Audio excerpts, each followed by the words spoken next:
Konsep akidah meliputi pengertian, ruang lingkup, dan kedudukan. Yang pertama, pengertian. Secara bahasa, akidah berasal dari bahasa Arab akudu yang berarti buhul, ikatan, janji atau kepercayaan. Akidah dalam ikatan karena akidah merupakan tali yang menghubungkan hati antara manusia dan Tuhannya. Dan juga akidah dalam arti janji ialah karena setiap manusia pada dasarnya sudah mengikat janji dengan Sang Maha Pencipta, bahwa ia telah mengakui Allah sebagai satu-satunya Tuhan yang wajib disembah. Akidah Islam, Al-Aqidah Al-Islamiyah, berpangkal dari pengetahuan bahwa tidak ada Tuhan selain Allah. Yang kedua, ruang lingkup. Secara garis besar, ruang lingkup akidah Islam meliputi 4 hal pokok, yakni uluhiyat dalam kurung ketuhanan, nubuat atau kenabian, ruhaniyat atau keyakinan kepada makhluk-makhluk tanpa jisim, seperti malaikat, jin, iblis, setan, dan roh. Dan sam'iyat berarti berita-berita tentang alam barzah dan akhirat. Kemudian dikembangkan menjadi keyakinan kepada 6 pokok-pokok keimanan, yakni iman kepada Allah, iman kepada malaikat, iman kepada kitab-kitab, iman kepada rasul, dan iman kepada hari kiamat, dan juga iman kepada qadar dan qadar. Yang ketiga, kedudukan. Akidah memiliki kedudukan yang sangat penting dalam ajaran Islam. Ibarat suatu bangunan, akidah adalah pondasinya, sedangkan ajaran Islam lain, seperti ibadah dan akhlak, adalah sesuatu yang dibangun di atasnya. Rumah yang dibangun tanpa pondasi adalah suatu bangunan yang sangat rapuh. Kedudukan akidah sangatlah penting dalam ajaran Islam. Makanya, para nabi dan rasul mendahulukan dakwah dan pengajaran Islam dari aspek akidah sebelum aspek yang lainnya.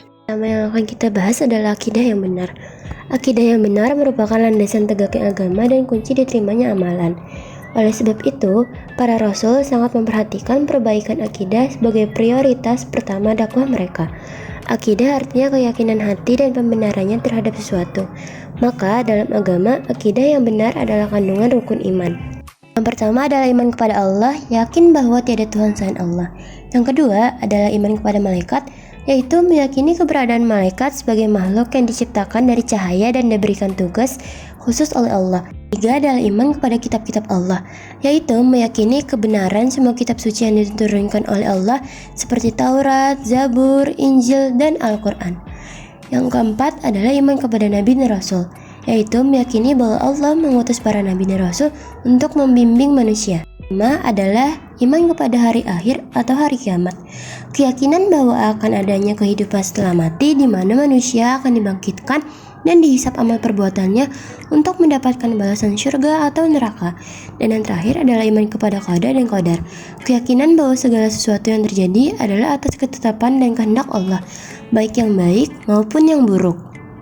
Akidah yang tidak benar yang pertama adalah syirik, yaitu menyekutukan Allah.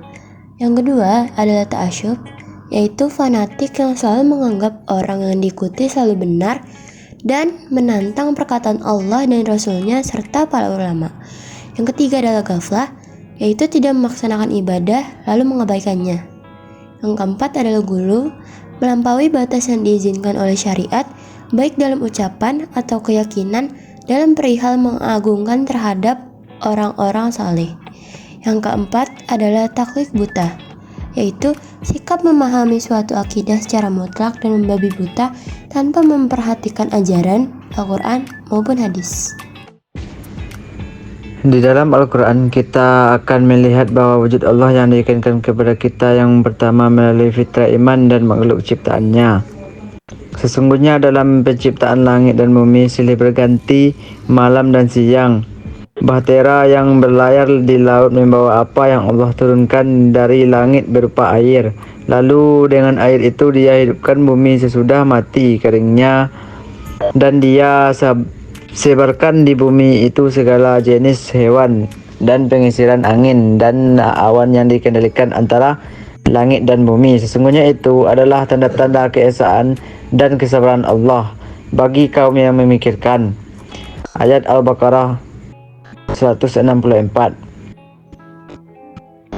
Demikian pula Allah SWT menegaskan dalam firman-Nya, apakah mereka diciptakan tanpa sesuatu pun ataukah mereka yang menciptakan? diri mereka sendiri, ataukah mereka telah menciptakan langit dan bumi itu? Sebenarnya mereka tidak meyakini apa yang mereka katakan. Ayat At-Tur ayat 35 sampai 36. Lebih jelas lagi Allah SWT menjelaskan melalui dialog antara Nabi Musa dengan Fir'aun. Allah SWT berfirman, berkata Fir'aun, "Maka siapakah Tuhanmu berdua, wahai Musa?" Musa berkata, "Tuhan kami ialah Tuhan yang telah memberikan kepada tiap-tiap sesuatu bentuk kejadiannya. Kemudian dia memberinya petunjuk." Dalil nakli iman kepada Allah SWT Al-Quran Surat Al-A'raf ayat 54, yang artinya, sesungguhnya Rabbmu ialah Allah yang telah menciptakan langit dan bumi dalam 6 masa, lalu dia bersemayam di atas arsy. Dia menentukan malam kepada siang yang mengikutinya dengan cepat, dan diciptakannya pula matahari, bulan dan bintang-bintang masing-masing tunduk kepada perintahnya. Ingatlah, menciptakan dan memerintah hanyalah hak Allah, maha penuh berkah Allah semesta alam.